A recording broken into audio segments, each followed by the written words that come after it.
Explosive testimony rocks week 2 of the federal sex trafficking and racketeering trial against Sean Diddy Combs.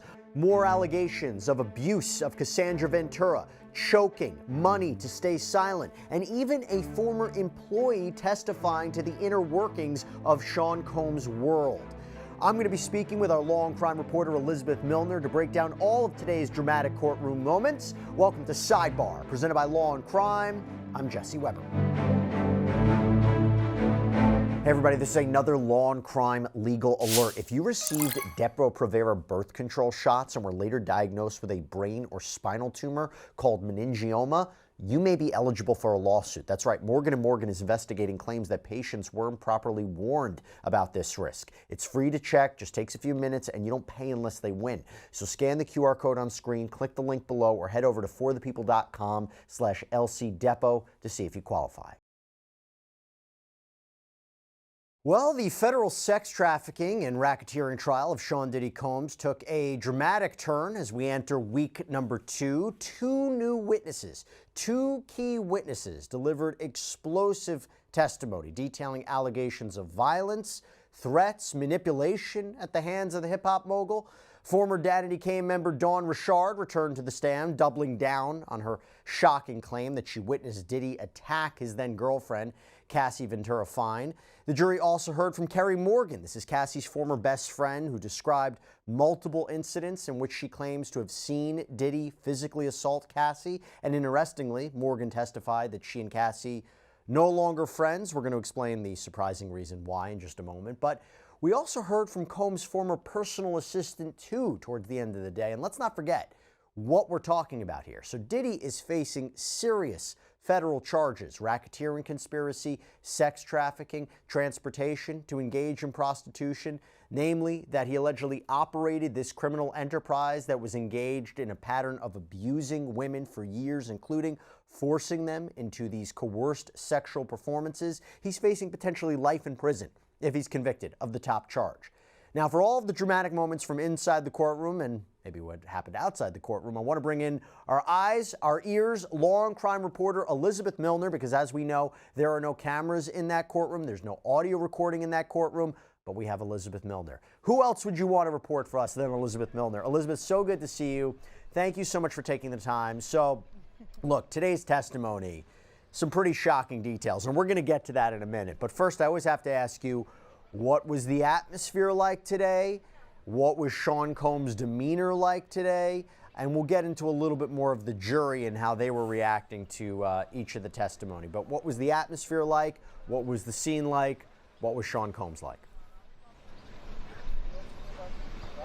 Well, the atmosphere has always been how it has been this entire time. A lot of interest, just genuinely in this case overall, and not just from us in the media, a lot of people from the public too. I get here around like 7 o'clock, between 7 o'clock and 7:30 every morning. And for the most part, there's already a pretty long line of not just, again, reporters, but people from the public who just want to get a glimpse of kind of what is all going on, especially given that there are no cameras for this trial. So a lot of people want to either get inside that courtroom or at least kind of watch it kind of similarly to a movie theater show downstairs in the overflow room, where I've heard there's been like a lot of commotion as far as just people who kind of like to be chatty during this. A lot of people are just kind of oohing and awing just at the testimony, kind of similar to how people might react during like a sports game or a basketball game, that type of thing. So yeah, there's a lot of interest in this case overall. A lot of people just want to either get inside that courtroom, get inside just to see Diddy, possibly his family. But as far as inside the actual courtroom today where I was, it was kind of the same as usual. It looked a little different as far as, you know, the defendant's side, just kind of what that all looked like. What we do know is that one of Diddy's childhood friends was still in that courtroom, but as far as just his extended family or just his mother, his daughters, his sons, that wasn't what we saw today in this courtroom. And I had mentioned on Friday, you know, a source had told me that the girls, the twins, had prom over the weekend, which we saw some photos of them. So it might just be that a lot of the family just went back to see these activities and that type of thing. But it really didn't deter Diddy at all. Diddy still was laser focused on what was going on in his trial. The more I go to these court hearings and go to trial every single day, I'm starting to kind of realize that Diddy, even though he's in the predicament that he's in right now, and that's he's still behind bars, he's still kind of running the show, maybe possibly similarly to how he was running his business. He is very much not a passive defendant. He's not one of those defendants who's just sitting there letting his lawyers handle everything. In some aspects, he might be, right, because they know the law, they know all of that stuff. But as far as just him participating in his own defense, he definitely is still doing that. He's still jotting down notes, passing them off to his attorneys. He's still just being focused on the trial, the testimony that's being given. He's focused on what his attorneys are asking. And I've seen a couple peeks here and there as far as just the jury's reaction to everything. So as far as just the tone overall in the courtroom, it's still business as usual. Obviously, from Sean Combs' perspective, this is kind of the fight for his life as he's trying to, probably on his end, probably just wants all these charges dismissed or at least to be acquitted of these charges. But for the most part, the tone is very much business as usual. A lot of us were expecting what would the cross-examination of Don Richard look like, and that was kind of what, in essence, it was definitely this morning.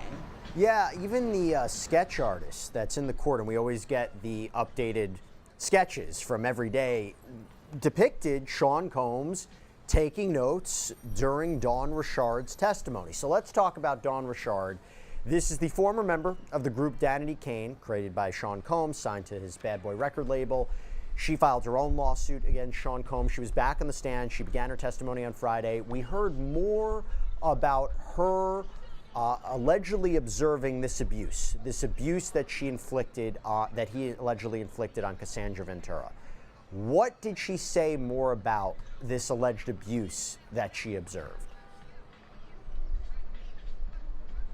Yeah, so on Friday when we left testimony, Don Richard was still under direct, so they kind of picked back up from direct this morning. And pretty much what she left on Friday was that she was talking about this incident involving an egg skillet, something that's kind of been deemed the egg skillet incident as far as court goes today. And it was a situation where she had witnessed Diddy being physically assault his then girlfriend, of course, that being Casandra Ventura, and said at the day after this incident had happened that they were in the recording studio downstairs at Diddy's home, and essentially Diddy brought Don Richard and her then bandmate Kalina Harper some flowers, and essentially said something along the lines of, "Don't say anything because where I'm from, people go missing." So when we left off on Friday, Mark Agnifilo was just like, "Hold up, objection." That objection actually ended up being overruled, so we kind of picked up from where that was. And so today, Don Richard was pretty much kind of picking back up for the aftermath of this egg skillet incident, where Diddy had said that this relationship was something of passion with him and Cassie, and that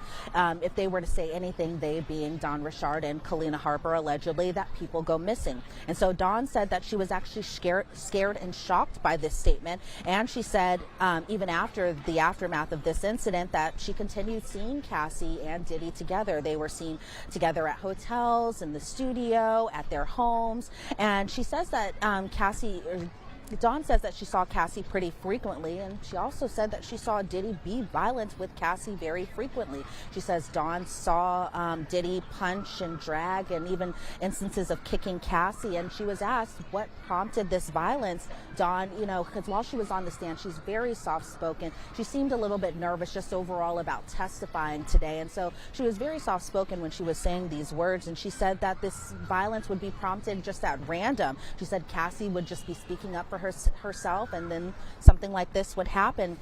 Dawn said that Cassie has a very quiet demeanor, something that I kind of had witnessed when she was testifying today, and that Diddy just wasn't having that as far as her pretty much essentially speaking up for herself. And then there was other instances where she was asked, who was all there when you witnessed Diddy being physically violent with Cassie? And she mentioned names such as Har Pierre, who is the former president of Bad Boy.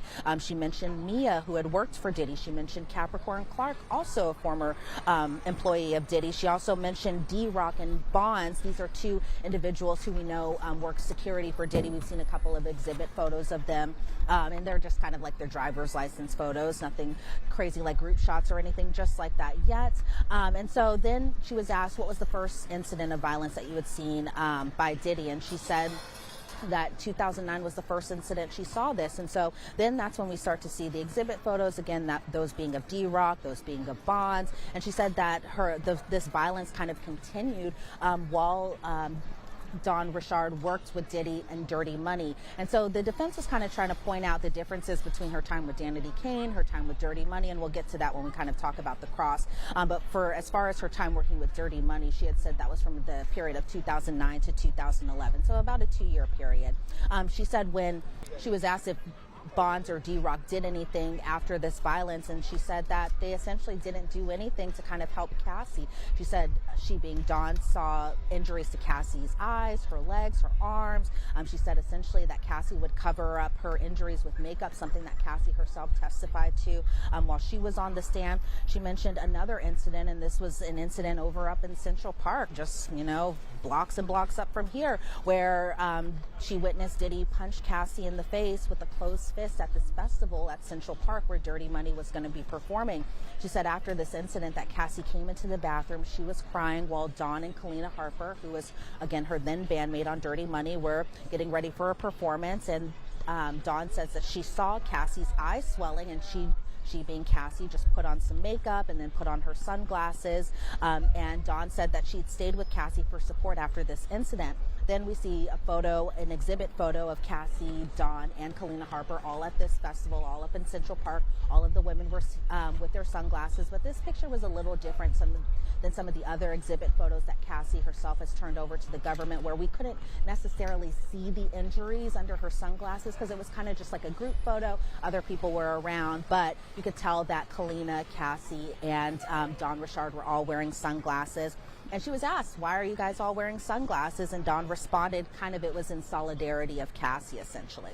Then there was another incident the following year in 2010 that Dawn Richard had witnessed, where she saw Diddy punch Cassie in the stomach. This was at a dinner that they were all having together. Celebrities were there. She had mentioned Usher was there and Nia was there, but she had also mentioned, again, a lot of Diddy's employees themselves, such as Harpier, again, president of Bad Boy. You had D-Rock there, who worked security. Kalina Harper there, a part of Dirty Money. Nia there, she worked for security, she worked with Diddy. And then Bonds, who was part of security, were all there. Then we see an exhibit photo of Harpier, again, him being president of Bad Boy. And she was asked a little bit about Harpier's role and whether or not Harpier was her boss, but she had clarified that she had reported to Sean Combs, even though Harpier was the president of Bad Boy at the time.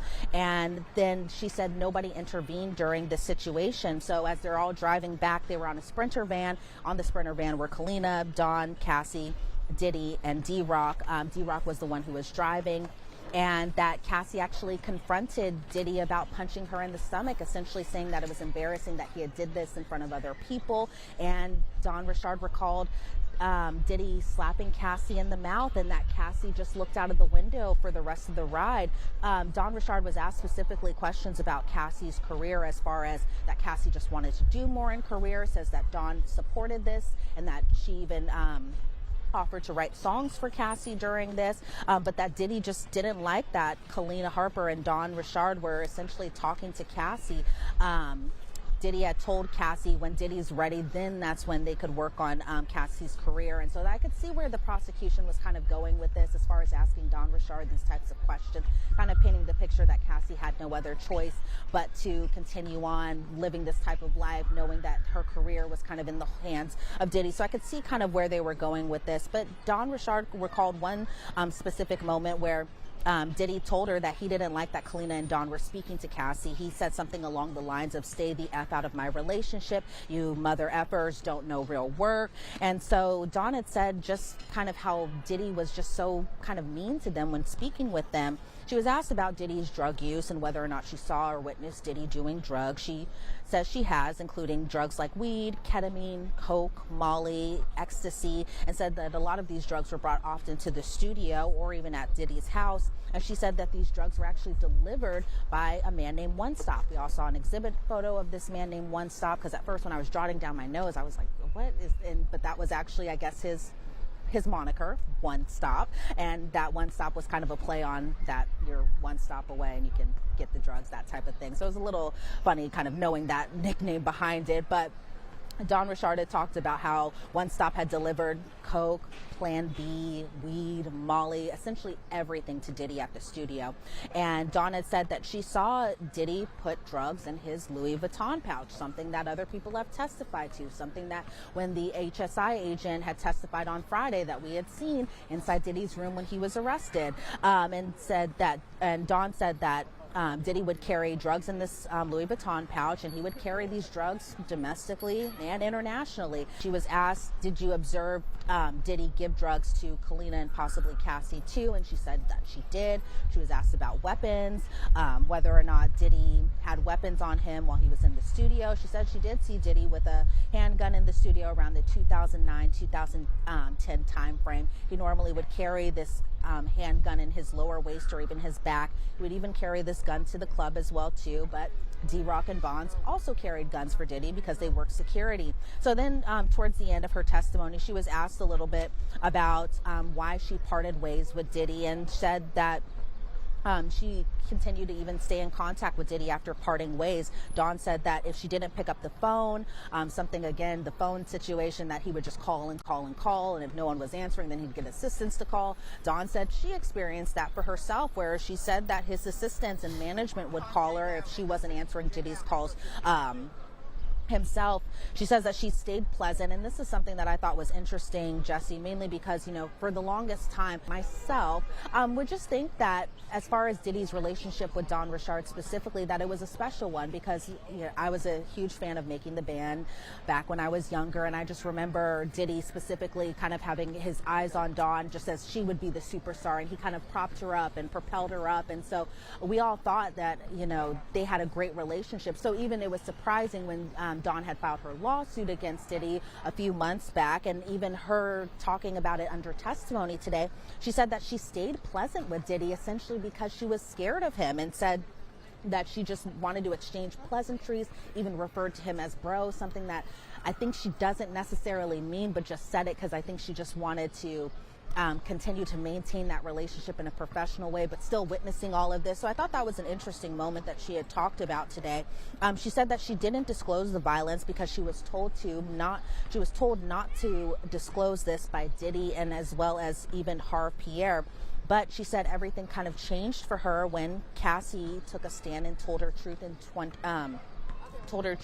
and that was Cassie filing her lawsuit. Obviously, everything kind of happened afterwards, and then she said that she, being Dawn, referred to her lawsuit specifically as something that referred to herself, as far as just all the allegations that she put in, because a lot of the allegations she put in her civil claim just weren't necessarily talked about during her testimony today, especially under direct. But she says that this lawsuit is still pending, and she says she's not aware of any type of settlement in the case so far. She said that she wasn't expecting compensation, which is interesting because under her cross-examination, she said she was expecting compensation as far as the time that she had worked, but under direct, she said she wasn't expecting compensation, but she was essentially just expecting justice, and that just wrapped up her direct testimony. Right. So they touched upon a lot of key points, I think, to kind of help solidify Cassie's claims, but when I tell you the cross-examination was a cross-examination to watch.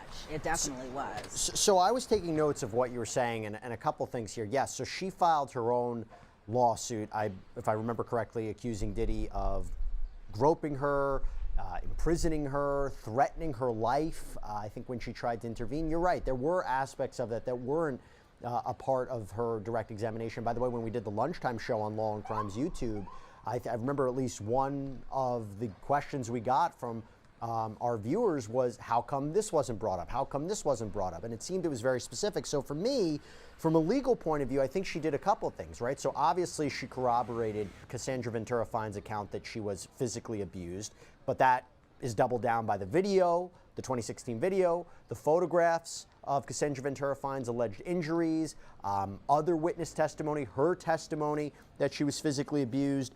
But I think what she also did very well, or at least I think what the prosecution was trying to assert, why she didn't come forward. Why didn't she speak out? Why didn't she confront Diddy? Though that is very consistent with why Casandra Ventura arguably didn't leave the relationship or go to the authorities or speak out. The power, the influence, the threats, those are key factors that the jury has to consider.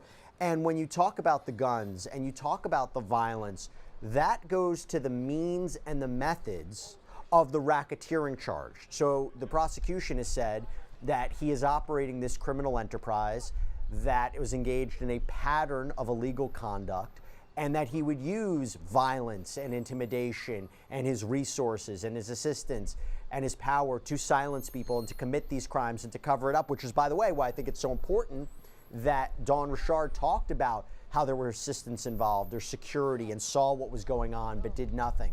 So it seems that her testimony not only helped or tried to corroborate Casandra Ventura's account, but also tied in and tried to prove some of the elements of racketeering. And by the way, talking about the drugs, that could go to the predicate crime. So remember, racketeering, the prosecution has to prove at least 2 underlying crimes. There's forced labor, there's drug trafficking, there's sex trafficking, obstruction, bribery, arson. You talk about the drugs, you could see how that might tie into that. Now, let's talk about the cross-examination, okay? I thought that this was quite notable from what I was reading on the notes, but obviously the notes don't serve justice because you were in the courtroom to see all the cross-examination. So, A, who did the cross-examination of Dawn Richard, and what were the highlights of the cross-examination?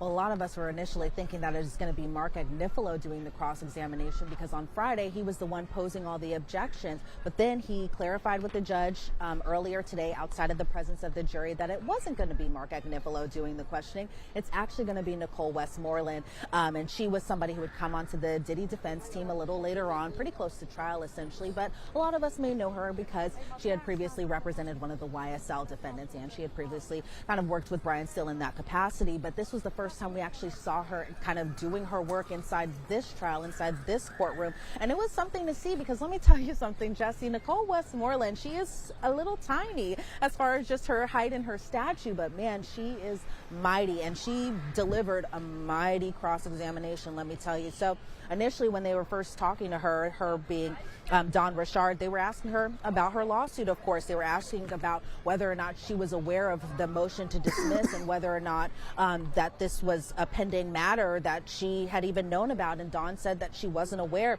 She said she wasn't aware of a demand letter. She said, and this was something interesting, that she had filed her suit in September of 2024, which was just a few weeks, from my understanding, before Diddy was even arrested. Then she was asked how many times she had spoken to federal prosecutors. Dawn wasn't necessarily sure about the number. Nicole Westmoreland was like, did you speak with them about 8 times? Is that kind of fair for me to say? And she said she couldn't recall how many times she had spoken to federal prosecutors prior to her testimony. The defense asked her, and this was a very key point throughout her entire cross-examination, was, have your answers changed over time? And then that's when Nicole Westmoreland was just kind of boom, boom, boom, boom, boom. You changed this, this, this, and this. Because when they got to the egg skillet incident, Nicole Westmoreland asked, on Friday you testified that Cassie was cooling eggs. Diddy comes downstairs, he hits Cassie with the skillet, and then she drops into the fetal position. Dawn said that yes, she did say this. And she said, is this the first time you've spoken about this incident? And then she said she did speak about this in her civil lawsuit, and she spoke about it with prosecutors, and she's speaking about it during her testimony. And then they brought back the civil lawsuit to talk about it because she claimed in the lawsuit specifically that she didn't see the pan actually hit Cassie during this entire incident. And she, being Nicole Westmoreland, asked, are you aware on your behalf that you heard something but not saw something? Then there was an objection. That objection was sustained. Then Nicole Westmoreland asked her, you told the government that he attempted to hit her. You need to tell the truth, and that she was essentially giving 2 different stories. Then they brought back her interview in March of just this year, where she had told prosecutors that Diddy threw eggs at Cassie in this incident and that the pan didn't hit Cassie during this incident. And then she was kind of asked, okay, did he throw the eggs? Did he throw the pan? Did he hit her? Did he attempt to hit her? Really, just what was it? And then Nicole Westmoreland was like, is it hard for you to keep your story straight? And then Dawn said, again, Dawn being kind of very soft-spoken when she's giving her testimony, says, I told it to the best of my recollection. Then she was asked again about the whole people go missing statement that she had made on Friday and even today, just as far as insinuating that people go missing just equates to a death threat. Nicole Westmoreland said, this is not the first time that you explained that incident because you sat down with prosecutors. And then that's when she started going by all these different dates. She's in 2024, Diddy had told Dawn, and this was according to the statements that she had made to federal prosecutors, that this was a passionate argument and that the defense says you didn't tell prosecutors at this time the whole where I'm from, people go missing part. Then in the March 18, 2025 interview, this is, I guess, her second interview with federal prosecutors, the defense says that you didn't tell prosecutors about the whole people go missing part. Dawn says, I'm answering the questions as best I can. Then in April, she was asked about the whole egg incident again with federal prosecutors. And again, these conversations that are being had with federal prosecutors aren't with Diddy present, aren't with Diddy's defense attorneys present. And so essentially it's just Dawn and other witnesses meeting with federal prosecutors, essentially going over their statements and what their testimony could look like, that type of thing. But during this April 17th meeting, which was just a few weeks before trial, they spoke about this egg incident again. And Dawn apparently or reportedly didn't bring up this people go missing claim. And she didn't bring this claim up again until May 10th, according to the defense. So the defense was really just kind of like, you need to be honest about this. They were really just saying, why do you have to be, why, if you're not scared that Diddy is there and you're not scared about Diddy's threats, then why weren't you just more forthcoming with prosecutors? Why didn't you bring up these types of incidents? And so they were really just kind of getting her to kind of admit or kind of trip her up there a little bit. Then she was asked about these other incidents, such as the dinner incident with celebrities there. And that's when you start to hear the names of Neo and Usher being present at this incident. And she was asked, why didn't she mention that other celebrities were there? She really only mentioned that Diddy's employees were there. And Dawn said that she wasn't asked what celebrities were there. And so then they bring her civil claim or her civil lawsuit again and talk about how there was this incident in the civil lawsuit where Diddy allegedly dragged Cassie out of a car, but to the federal government, she was saying that this didn't happen and that she was actually misquoted from her lawyer, which I thought was kind of, a little interesting there because her lawyers are sitting inside the courtroom when this testimony is going on. And so she kind of essentially blamed that this was kind of a mischaracterization from her attorneys when they were drafting or writing up that lawsuit. Then she was asked about the Central Park Festival and the whole incident there where Diddy allegedly punched or I believe slapped Cassie in the face. And she was asked, was there a camera crew there? Because they were reportedly filming something during this, and that Dawn was quick to say that this whole incident wouldn't be on video and that they weren't actually filming in the bathroom. So whatever camera crew was present didn't capture just, I guess, the interaction between Cassie, Kalina, and Dawn Richard inside this bathroom. And so at one point I thought they were going to bring up the video inside the courtroom, but we didn't see any type of video, I guess, from this whole day or anything like that. And then she was asked, the defense said she was never alone with Diddy. There was always someone else there, like Kalina Harper. Kalina Harper, I think, kind of pretty interestingly, after Dawn Richard's suit came out, Kalina Harper kind of made this statement, or she did an interview, just essentially kind of denying Dawn's claims that she didn't witness Diddy beat Cassie. And there's been kind of a lot of hiccups there. So I think as far as Kalina Harper is concerned, I think that it's possibly the defense might use Kalina Harper to kind of dispel what Dawn Richard had to say, maybe possibly as a defense witness, but I'm not 100% sure there, so I just definitely want to point that out there. Then Dawn was asked about the guns and whether or not Diddy's security team brought guns around because they're protecting this mega celebrity, and so of course his bodyguards are going to be carrying guns around. And she was asked, what instances did you see Diddy carry these guns? And she said that she saw one incident at the studio in New York, another incident here in New York, another incident at Diddy's house, also in New York.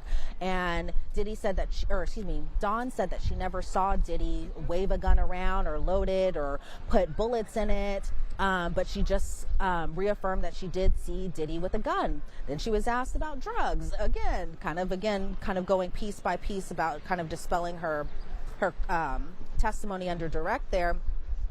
But she was asked, was there ever a time that you pretended to do drugs? And Dawn said that she did. Then she had testified today she saw Diddy do cocaine, but didn't tell this to prosecutors during her October interview. And during her October interview, according to the defense, she never said that she saw Diddy do any type of cocaine. And Dawn admitted during this time, because really Nicole Westmoreland was really just kind of like poking every hole that she really needed to poke here. Dawn admitted that over time her story has changed, because overall these events happened so long ago, and I think that kind of worked into her favor as far as why she wasn't recalling some of these. You know, we're talking about 2008, 2009, it's 2025, and I think she was kind of, you know, essentially saying that this was a long time ago, and so that's why kind of her memory has been a little back and forth there. She was asked about One Stop, and then when they were referring to One Stop, again, this being this alleged drug dealer that would bring Diddy drugs to the studio, she was asked who gave payment to One Stop, and she being Dawn told the government that she never saw anyone give payment to One Stop, and so there was kind of that, and so that was another moment where it's just like, oof. But as far as just the threats that Dawn says that she had went through, she said that she had felt scared just during her time working with Diddy, that she departed with Bad Boy in 2011, and the defense says that she being Dawn Richard, actually asked Diddy to come back because she wanted to work with him again. And the defense says that there was times that Dawn herself initiated communications with Diddy on several occasions, even though Dawn was allegedly scared of Diddy. And so then they were talking about Dawn Richard's career overall, just how they sold hundreds of thousands of records with Danity Kane, something I think was interesting that they had talked about, because given that Aubrey O'Day, one of her former bandmates, had talked about how much they all got for publishing, essentially that being $300, something that Dawn didn't talk about during her testimony today, but just something, you know, for our viewers to kind of understand that the defense was trying to paint it as they sold hundreds of thousands of records, they got a claim, all this stuff, but then in the back of their mind, they really didn't get much money from their actual deal working with Diddy. But the defense talked about how Diddy didn't even want to sign Dawn Richard as a solo artist, but that Dawn continued to reach out to Diddy even again as late as 2020, 2021. The defense claims that Dawn was angry about the dismantling of the group. I think they were referring to either both Danity Kane and Dirty Money, or just Dirty Money itself, but Dawn essentially said that she was saddened by the whole situation.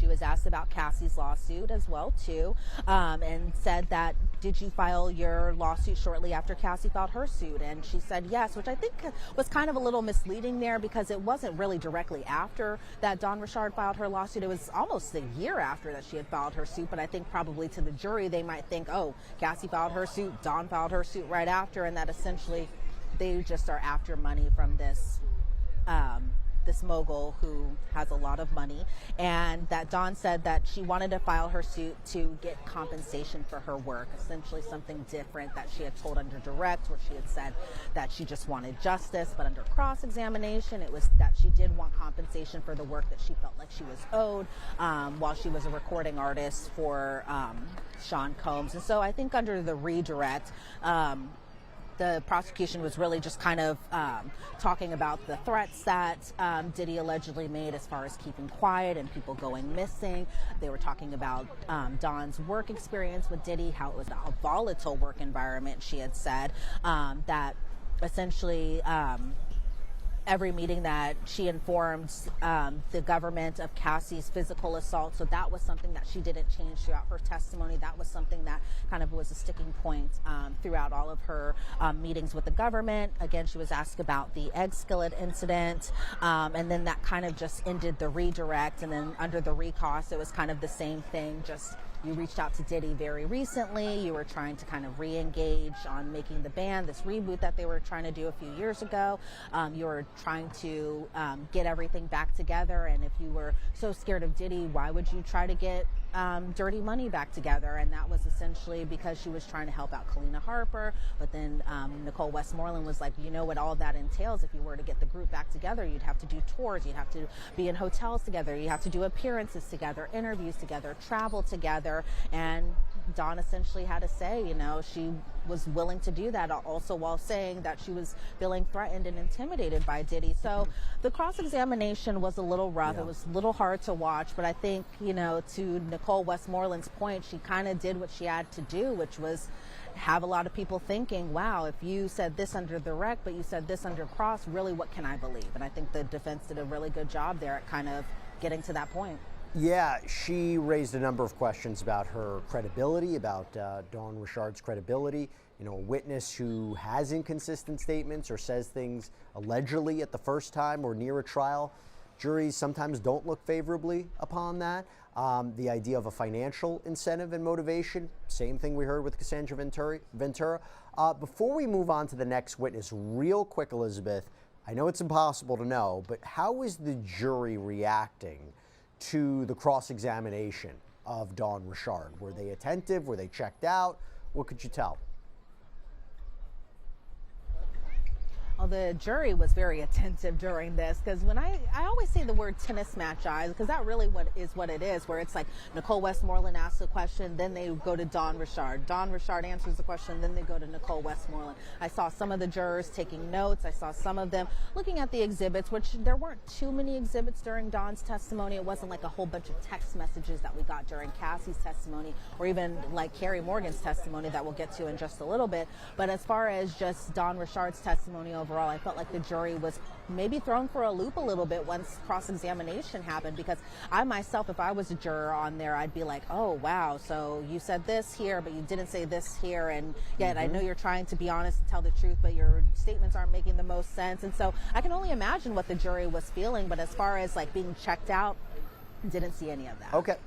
Now we move on to Carrie Morgan, somebody that we heard about a lot last week when Casandra Ventura Fine was taking the stand and was testifying. My understanding, this is Casandra Ventura Fine's former best friend, not current best friend. Talk to us about the highlights from her direct examination. Then we'll move into cross. But first, direct examination. And do we have an understanding about why she is no longer friends with Cassie? Well, Jesse, I got to tell you, it's pretty simple as to why Carrie and Cassie are no longer friends, and that answer is simply the defendant being Diddy. And I'll get to the reason why in just a second. But Carrie specifically, Carrie Morgan, was somebody that I personally myself was interested in all that she had to say. She has been Cassie's best friend for a number of years. They were best friends for about 17 years, and then it was just one incident that happened in 2018 that just kind of dismantled everything as far as their friendship goes, to the point that the two no longer even speak to one another, even though we all know that Cassie is no longer with Diddy in this situation. And I'll explain more just about that right now. But I thought one interesting point from Carrie's testimony today was that she did not want to testify. She had said that in open court today. She said the only reason she was testifying was because she was subpoenaed to testify, so she was required to do so. But I will say, you know, just in respects to the difference between Dawn Richard, who appeared very nervous, very kind of quiet and timid as far as on the witness stand, from somebody who maybe wanted to testify, versus Carrie, who flat out said she didn't want to testify. I felt like Carrie's answers were a little more direct. She seemed a little more confident in giving her answers to the best of her ability. If there were things that she didn't recall, she just simply had said that. And so as far as the reason that Cassie and Carrie are no longer friends was because Diddy had assaulted Carrie with this wooden hanger. Apparently, he had grabbed her by the neck to the point that Carrie had had a concussion. And this was something that had happened in 2018. And the two, there was a whole discussion after the fact, but the two haven't spoken really since this incident. And again, that's in 2018, so it's been a while now.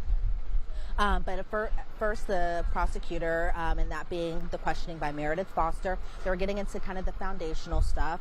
So they go back to the time period of around 2004. That's when Carrie was living in Manhattan. She and Cassie had met while they were working on a modeling shoot. And the prosecution was asking Carrie, did you see Cassie drink very often? And Carrie said that she didn't see Cassie drink much very often. She said that she didn't see Cassie do drugs at all at first.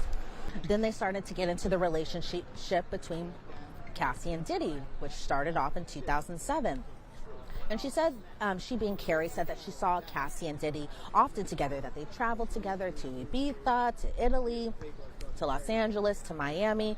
She was asked about drug use and whether or not they did drugs together. And Kaye was very forthcoming. She said that herself, Cassie, and Diddy all did drugs together, and these drugs were provided by Diddy. So when Kaye was asked also about just the type of drugs that they used, it was drugs that we've kind of heard them talk about prior to this, that being drugs like Molly or ecstasy or weed. Kaye even admitted that she did opioids with Cassie around the time. Cassie herself, when she was under direct testimony and even cross-examination, she was talking about how she had an opioid addiction while she was testifying. But she said that she had gotten to know Diddy really well, and even at points thought, that he was pretty intimidating, but it seemed like altogether that they were kind of like a group of friends that would always hang out together. They did activities such as even going to Burning Man together. We even saw an exhibit photo of Kaye, Diddy, and a producer named Dallas Austin all at Burning Man together. That was one of the exhibit photos. But Kaye said that Diddy did have mood swings, that he would yell, he would get mad, and that Cassie essentially lost her confidence while she was in a relationship with Diddy. Kaye heard Diddy talk down to Cassie. He criticized her looks, how she behaved, who she talked to. She said that Diddy would call Kaye just to look for Cassie. So we had seen an exhibit photo of Kaye Morgan, a music producer named Dallas Austin, who was actually on that People and Places list during jury selection, Diddy and another man, all together at Burning Man. So you could kind of feel just the close relationship for the most part that they had where they all seemed like a group of friends together. And then it seemed like from Kaye's perspective, that one incident that had happened in 2018 really changed everything. And I'll go in more in depth in just a second. But as far as Diddy is concerned, Kaye admitted that Diddy had mood swings, that he would yell, he would get mad, that Cassie lost her confidence while she was with Diddy, that Kaye heard Diddy talk down to Cassie, that he criticized her looks, how she behaved, who she talked to, and that Diddy would call Kaye just essentially looking for Cassie, something that we had heard about in different testimony as far as how if Diddy wasn't able to get in contact with Cassie, he would go through other means, such as his own employees, such as, in this case, Kaye, just to get a hold of her whenever Cassie wouldn't be answering the phone. And Kaye even said that employees would call Cassie as well, too. So then that's when we see an exhibit photo of Christina Coram. Kaye actually refers to Christina Coram in a loving way, similar to how Cassie did, where they both had called her KK, and that's what they would refer to her as, KK. And there was one incident where Christina Coram, aka KK, would actually call Kaye to look for Cassie. And so then the prosecution asked Kaye about Cassie's career, and that essentially Diddy was in charge of her music, her career, and that she recorded a bunch of songs, something that Cassie testified to under her during her testimony, where Cassie recorded a whole bunch of songs. She was supposed to do a 10-album deal. Only one album came out. She did a mixtape that didn't go, that didn't elevate or anything like that, but that essentially she recorded all these songs that just wouldn't be put out. Kaye said at this time that she had witnessed Cassie getting physically assaulted around twice, so she recalled two different instances where Diddy had hit Cassie, had pulled her hair, something that a lot of other people have testified to, something that Cassie confirmed that had happened. So she recalled two specific incidents, one in the Hollywood Hills at a rented house by Diddy, and then another time in Jamaica.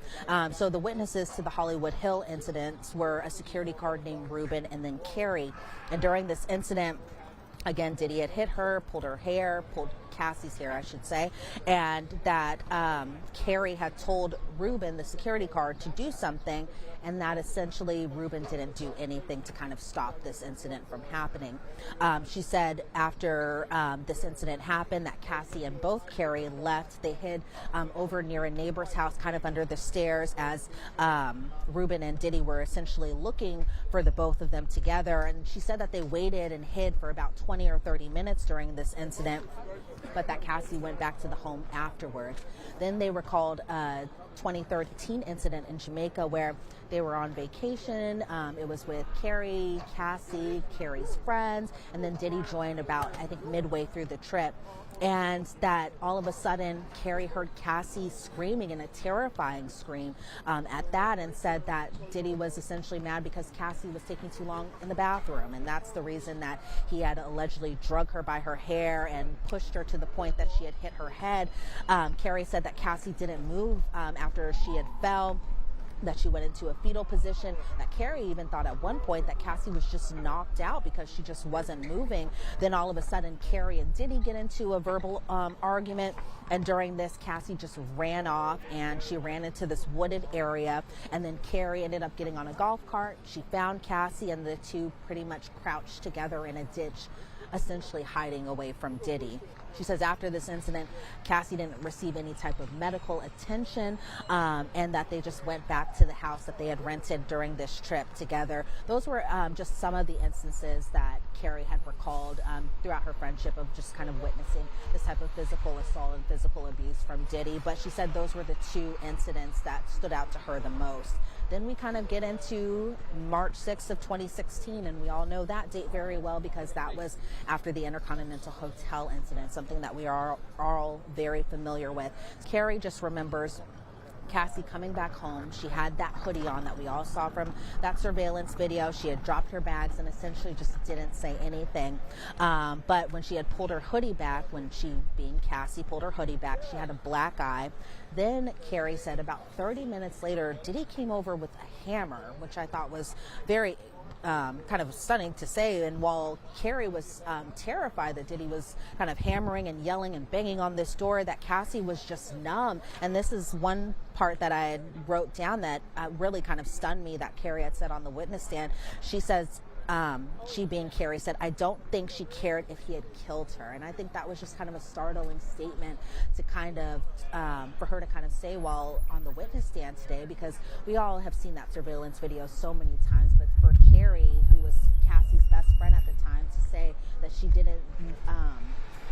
didn't care if Diddy would kill her, I think that was just kind of a very big sticking point during her direct examination. Kaye said after this incident that Kaye called Christina Coram, that being Diddy's head assistant, and then D-Rock, who we all know now to be one of Diddy's security guards after this. Eventually, Diddy had left. He stopped with the whole hammering and yelling and banging on the door because he wasn't able to get into the apartment, so he eventually left. Another interesting point was that the police came over. They being the police, allegedly pushed Kaye into a wall, asked for her ID. Kaye told Christina Coram that the police were coming over. And I thought this was interesting because Kaye said that she didn't call the police, but Cassie, during her testimony, believed that Kaye did call the police during this incident. But according to Kaye's testimony today, police came over essentially because of the noise, not because anyone had called them specifically. And so we saw some text exhibits between Kaye and Christina Coram where Kaye had wrote, "I'm sorry, I missed your call. I'm not used to this, SHIT." She said she was looking for someone to say the wrong thing so she could call it domestic violence, she being one of the investigators, one of the detectives. And then she also wrote to Christina Coram, "Cash just asked me to send you that," which I thought was interesting, kind of verifying that Cassie wasn't one to go to the police, or even if the police were to respond, that Cassie would still kind of cover for her then boyfriend at the time. And that Kaye, from her perspective, said she encouraged Cassie to talk to police, but that Cassie didn't want to talk to police. And so there were times where throughout their friendship that Kaye would tell Cassie to leave Diddy, that he controlled her job, her career, her car, just everything that he had given to her throughout this relationship together was part of the reason that Cassie had stayed. But Kaye had said that really Cassie didn't have a lot of other close friends beyond Kaye and Diddy's employees, because even when Cassie was on the stand, she had said that Diddy's staff was like family to her, and it was pretty much a big loss when everything had went down. But for the most part, Cassie herself still talks to some of his staff members, just kind of not like how it used to be or anything like that. Then they get to 2018, and this is where kind of the friendship breakup really kind of kicks into gear. Kaye had said that she was at Cassie's house in the Hollywood Hills when Diddy assaulted her. Cassie at this point locked herself in a bathroom. Diddy had come over unannounced, and that Diddy had choked Kaye and boomeranged a wooden hanger at Kaye, and it hit Kaye right in the right ear. Because Diddy was accusing Cassie of cheating on him. And so she had told one of Diddy's assistants, an assistant named Ryan, that Diddy was acting crazy. Then we see an exhibit photo of Ryan. Carrie says during this entire incident that she did get a concussion. She became dizzy. She was vomiting after this incident, and that she actually went to urgent care after this. And so this is where things just weren't the same ever for Cassie and Carrie specifically. That Carrie went to a lawyer. And that this lawyer was going to reach out to Diddy about the assault, and that Carrie was actually going to file a lawsuit around this time, this being in 2018. But instead of filing this lawsuit, everything was kind of underhanded, where Cassie kind of played the middleman, where it's like, if you don't go file this lawsuit, we'll just give you a settlement payout. That payout was for $30,000, and all Carrie had to do was sign an NDA in return. And so Carrie had said that this conversation she had with Cassie went down at a pizza parlor or some type of pizza restaurant over in California, and that Cassie had told Carrie essentially that she was milking the assault. And what ended up happening was that Carrie felt that Cassie didn't have her back in this type of situation. Carrie, in turn, ended up just taking the $30,000. She signed the NDA, and she hasn't spoken to either Cassie or Diddy since, because she felt like Cassie didn't have her back. And the summary of the direct examination was there's no pending lawsuits now. Yeah, look, this is another example. What I think the prosecution is doing very well with Casandra Ventura, who is the star witness in this case, alleged victim number one. Before they even called her to the stand, they had two supporting witnesses: the hotel employee from the 2016 event, a male performer who was hired or allegedly hired to have sex with Casandra Ventura.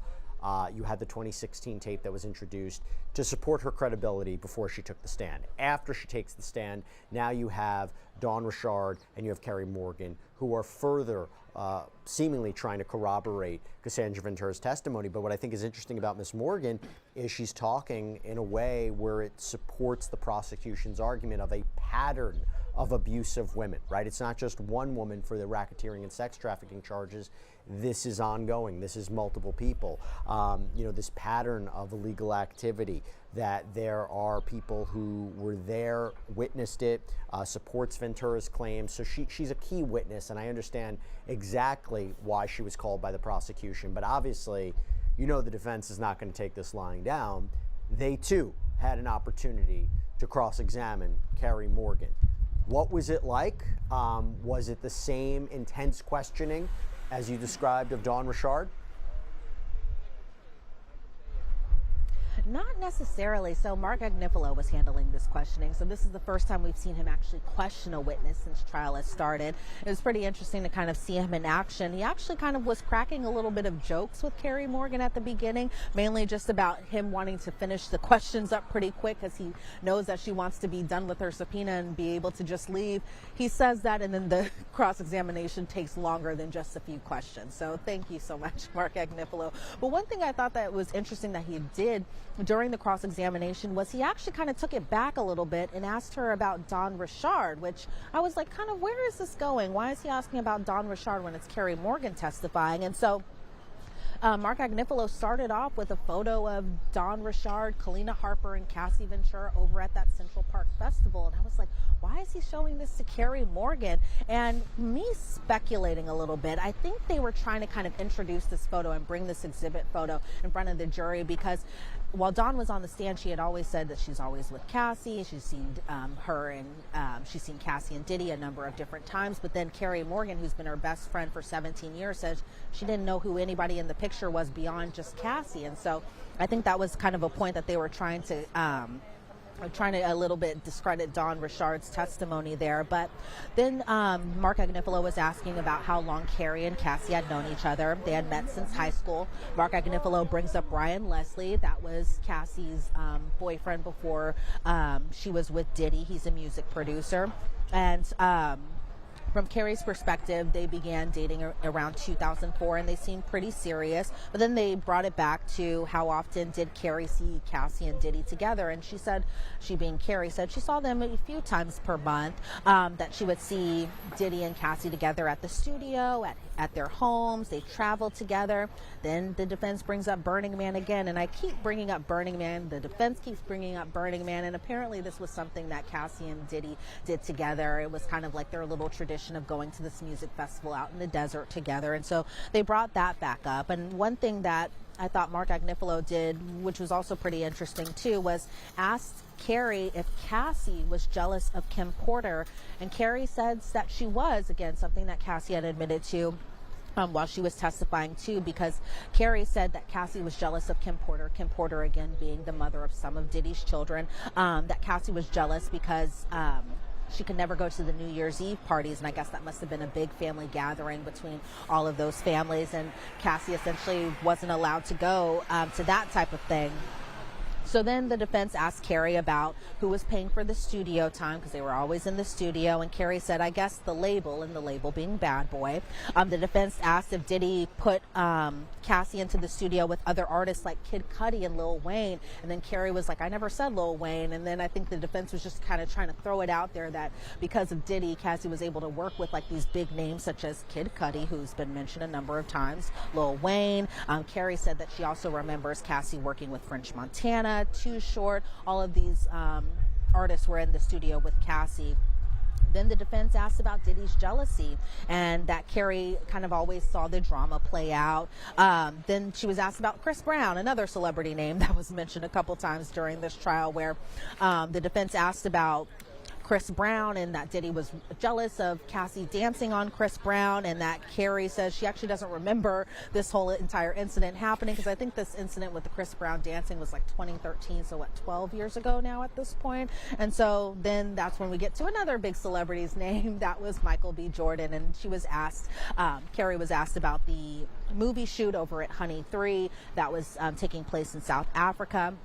She was asked about Cassie essentially blocking people, including Diddy, a time where Cassie and Diddy were not together, according to Cassie's perspective, that Cassie just was blocking him. She wanted him out of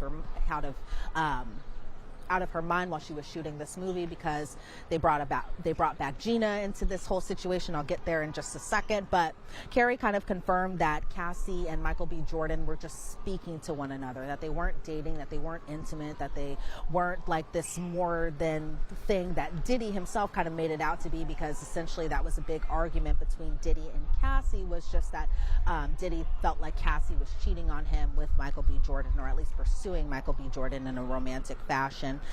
Then Carrie was asked if she saw Cassie doing drugs in South Africa, and Carrie said that she didn't see Cassie doing drugs in South Africa.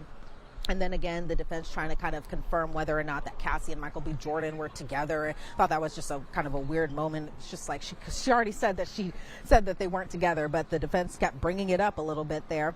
Then they segued into Gina, and that Carrie confirmed Gina was kind of a big problem. And this was another point. She was saying that he was having a full-blown relationship with this little girl. And so the defense there had to be like, was this girl of age?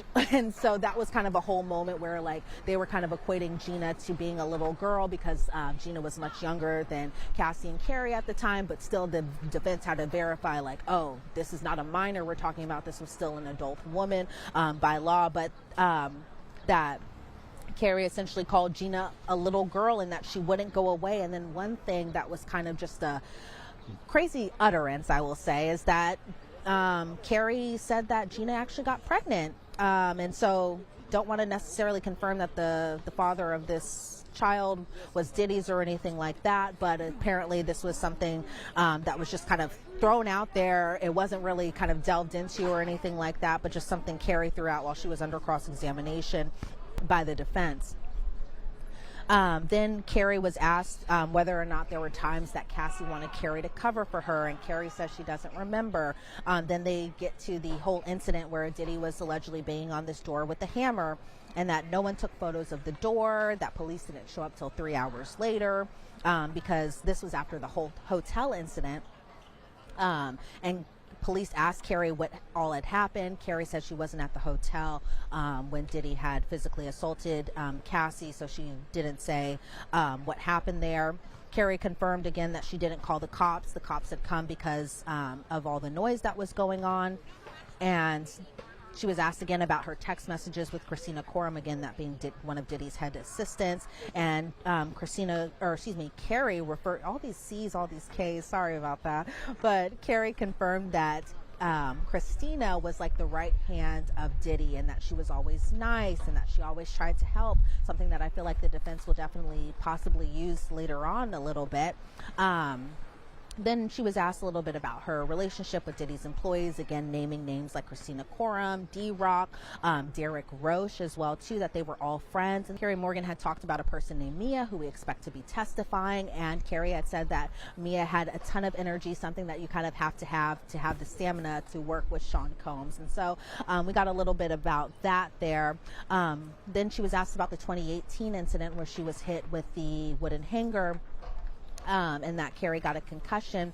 And then the defense was asking her why she stopped being friends with Cassie. Kaye says that Cassie wasn't supportive of Kaye after Diddy had hit her. Kaye says that Cassie never even reached out to her after this incident. They were essentially verifying that the $30,000 didn't come from Cassie herself, that essentially Cassie was the middleman. And again, that Kaye says Cassie offered money to sign the NDA so Kaye wouldn't publicly speak about this. And the defense asked why she's not friends with Cassie if Cassie didn't specifically harm her, something that they were kind of going on and on about as far as her cross-examination goes today. And Kaye says it was simply just because Cassie didn't reach out to her even after the fact. Later on, we were shown some more exhibit photos, those being of Kaye, Cassie, and a woman named Bonna together. Bonna is somebody who had also filed a civil claim against Diddy, somebody that we possibly expect to be testifying for the government in this case, but that's not 100% sure just yet. The defense, Diddy's attorneys, were asking Kaye if Kaye, Cassie, and Diddy all did drugs together. Kaye said yes, something that she had answered to under direct. The defense asked if there was times that Diddy wanted Cassie off drugs, and Kaye confirmed yes, that Diddy actually sent Cassie away to Mexico to get some type of treatment for this. And they were asked if Bonna brought drugs to Cassie, and Kaye did kind of confirm that. Then we saw an exhibit photo, this one a group photo. I couldn't tell if it was a selfie or just someone taking the photo and everyone was just super close together, but Kaye kind of verified some of the people that were in there, like Eli Maroon, Rob Holiday, Keke Palmer, Deontay Nash, a person named Luba, Bonna, and Cassie were all in this photo together. And I think the defense was trying to kind of get at, you guys did all these things together. You guys were best friends together. You got opportunities to go to places maybe you wouldn't have if your best friend wasn't dating a big giant mogul at this time frame. And so the defense was asking, did you guys have a lot of fun? And Kaye verified yes. Was it exciting for the wrong reasons? And Kaye verified yes. And Kaye had also said, the defense asked Kaye, you love some of them being the people that she's no longer friends with, but that she knew during her time being around Cassie, being around Diddy, and she said yes. We saw, again, another photo, that being the Burning Man photo with Lucas White, Dallas Austin, Diddy, Kaye, all in Burning Man together. The defense asking her, did you have fun? She said yes. And she was asked again, from your perspective, were Cassie and Diddy in love? And she said yes.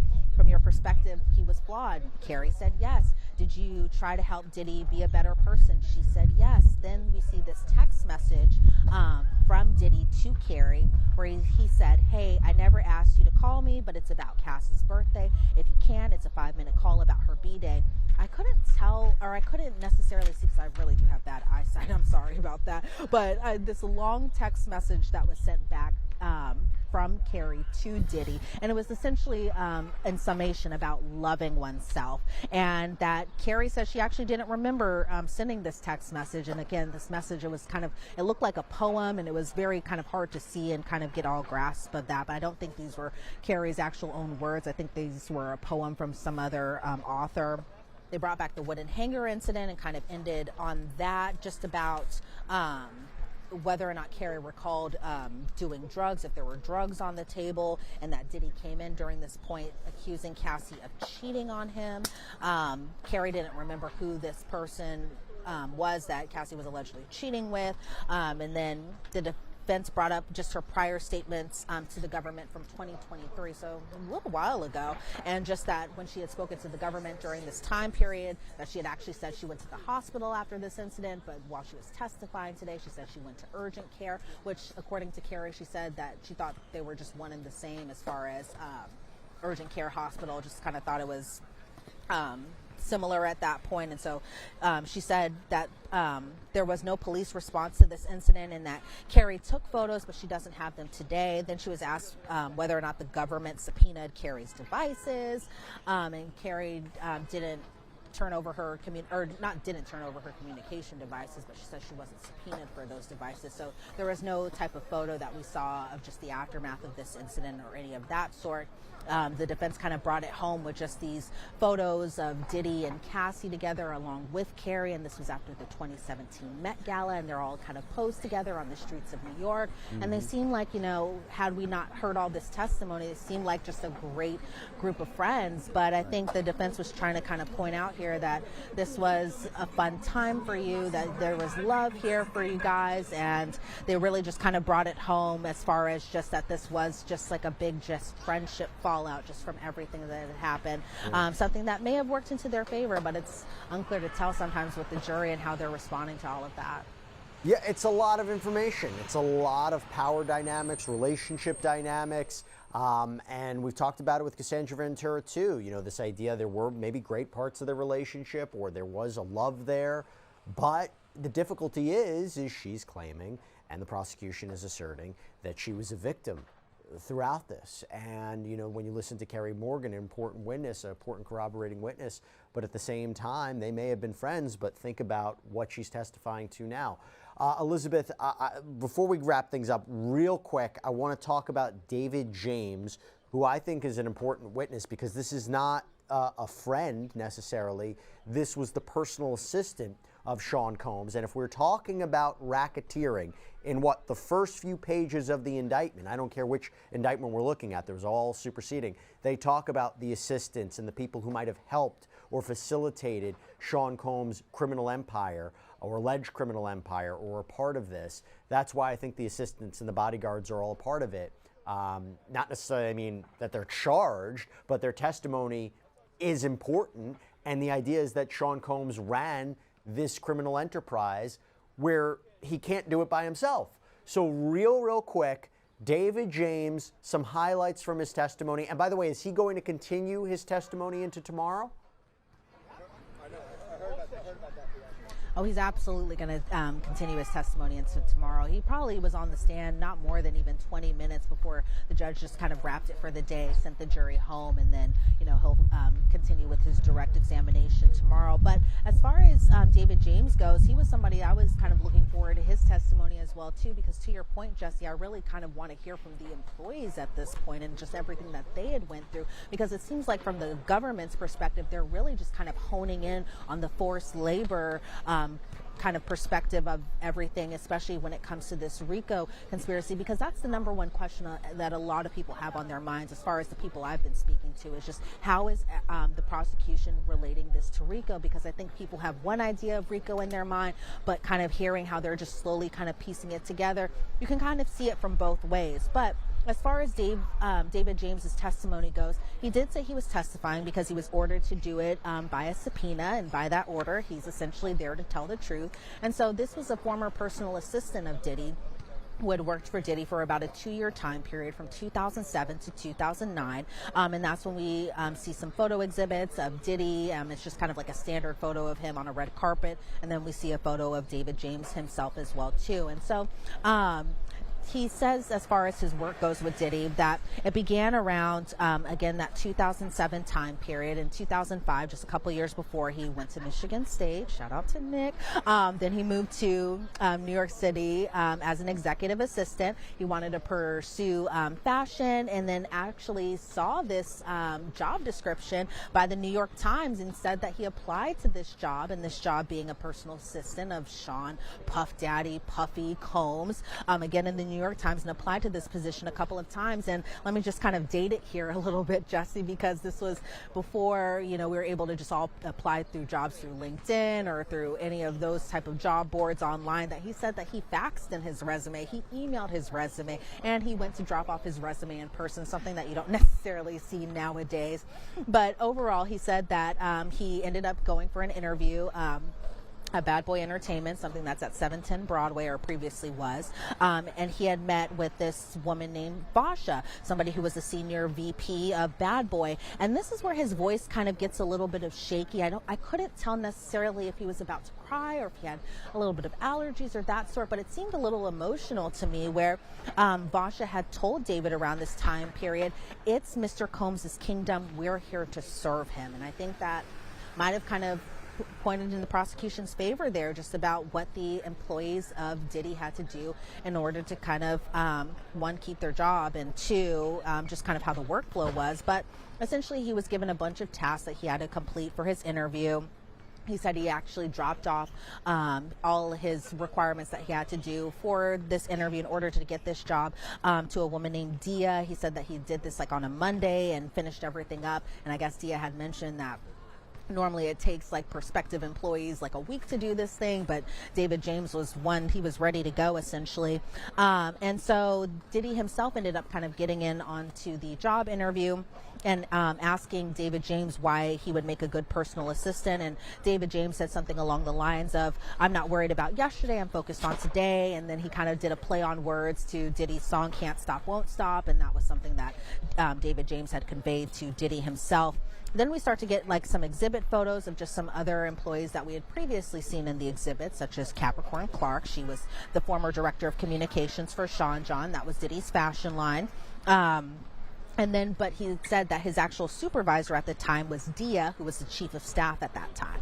And he said his responsibilities as a personal assistant were essentially to operate for the chairman of a company. He said it was also to travel with Diddy. He said that his job duties included arriving at Diddy's home before Diddy even wakes up. He would compile a bunch of different documents. He would get together Diddy's business schedule for the day. He would get together press clippings, any type of press that had mentioned Diddy's name that he would kind of help compile together. Then he said his job was honestly to wake Diddy up as well too, wait for him to be done with breakfast, and then from breakfast they go with security, and then they would just be on the move. They would either go to dinner later on during that evening, they would go to the studio, and a lot of people have been mentioning a lot of stuff at the studio. Obviously he was like this mega producer slash rapper slash executive, so the studio was is always kind of mentioned as far as being a little bit of Diddy's home away from home, essentially. And said that he couldn't leave, he being David James, couldn't leave until he got the call time to be in the next day, and that call time would come in at night. But he said he worked pretty long hours. If it wasn't 5 days a week, 6 days a week, it was 7 days a week. So he says he's working essentially 7 days a week, one time 3 weeks straight, which is a lot of time. But he says that he got overtime. He said his pay around that time was $70,000. Given that time frame, that's a pretty substantial amount of money, I guess. But he was asked about kind of writers for hotel rooms were different than writers for TV appearances, and writers are essentially just everything that the artist, the person who's going to be interviewed, needs stocked into, I guess, in the hotel in one perspective, but also for TV appearances in those dressing rooms. So they didn't touch too much on the hotel aspect, but I think, again, the prosecution kind of amping it up for what might be later to come. Then he was asked about just other members of the staff, such as security and their roles. The security's roles were to protect Diddy, his family, his property. He mentioned names like Uncle Paulie, D-Rock, Big Tim, Bonds, some familiar names that we had all heard about in other people's testimony. David James was asked about security carrying legal weapons. He said that Uncle Paulie carried a knife, that security didn't carry illegal weapons, and that security at one point told David James to kind of stay in his lane and not get too into the weeds of everything that they were doing. Then they started kind of really just familiarizing other people amongst his staff, such as a person named Amanda. Then we saw an exhibit photo of Chef Jordan, who was Diddy's personal chef, someone who, again, we expect to be testifying very, very soon. Then David James was asked about Diddy's girlfriends, and I was expecting to hear him say just Cassie's name, but he didn't say just Cassie's name. He named other people, such as Sarah, such as Tara, such as Yana, and then Cassie during his time working with Diddy. And so then they started kind of getting into Cassie, of course, and they were asking how David James had met Cassie. That was at Diddy's Miami home, that Diddy had rented a yacht during this time to essentially kind of impress Cassie around this time frame. I didn't get down to date as far as when this was, but I imagine it's probably around that 2007, 2008, 2009 time period, because that was the time that David James was working with Diddy. But as far as his conversations with Cassie, the first ones had happened in Star Island with Cassie and actually Carrie Morgan, so everything's kind of intertwining there. That Cassie had said something along the lines of, this lifestyle is crazy, and David James had said, if it's so crazy, why don't you get out? And then Cassie said, because Diddy pays for her car and for her home and kind of helps build her career. Then he recalled another incident another incident where Cassie was telling David James about her album, an album that never came out, but that they were listening to songs. Cassie seemed pretty proud of it, but again, this album never had come out. Then David James was asked about Kim Porter, again, Kim Porter being the mother of some of Diddy's children, and that Kim Porter was referred to as Diddy's queen, whereas Cassie was right where Diddy wanted her to be, and that she was moldable, that Cassie was a moldable person, and then that there were some disagreements about Cassie's career, that she wanted to sing and model and essentially do more for her career, and that's where the direct examination ended today. So I assume when we get back tomorrow morning, that's exactly where they're going to kind of pick up and see how they kind of lay out everything as far as what all he had seen, what he had witnessed, possibly and what he had heard. So it'll be interesting to see where his testimony goes tomorrow. Look, again, like you said, the inner workings of this enterprise and the people who help facilitate it, very important for racketeering. Plus, anytime you're listening to employees who work these long hours and maybe against their will, you're thinking of forced labor, which again is one of those predicate underlying crimes that, you know, the prosecution is asserting to prove racketeering conspiracy. I did think it's really interesting that Cassie had allegedly said to him, why don't you leave? Well, he pays for everything for me. And he's, you know, he's Sean Diddy Combs, not I'm in fear for my life. I can't leave. I'm scared of what happens. That's an important point that I'm curious if the jury picked up on. Listen, Elizabeth Millner, thank you so much for the incredible detail, the play-by-play of what happened for each of the witnesses today. We will continue to be covering this trial every day, and Elizabeth will be in there every day. Thank you so much, Elizabeth. Great seeing you. Thanks, Jesse. And that's all we have for you right now here on Sidebar, everybody. Thank you so much for joining us. And as always, please subscribe on YouTube, Apple Podcasts, Spotify, wherever you should get your podcasts. I'm Jesse Weber. I'll speak to you next time.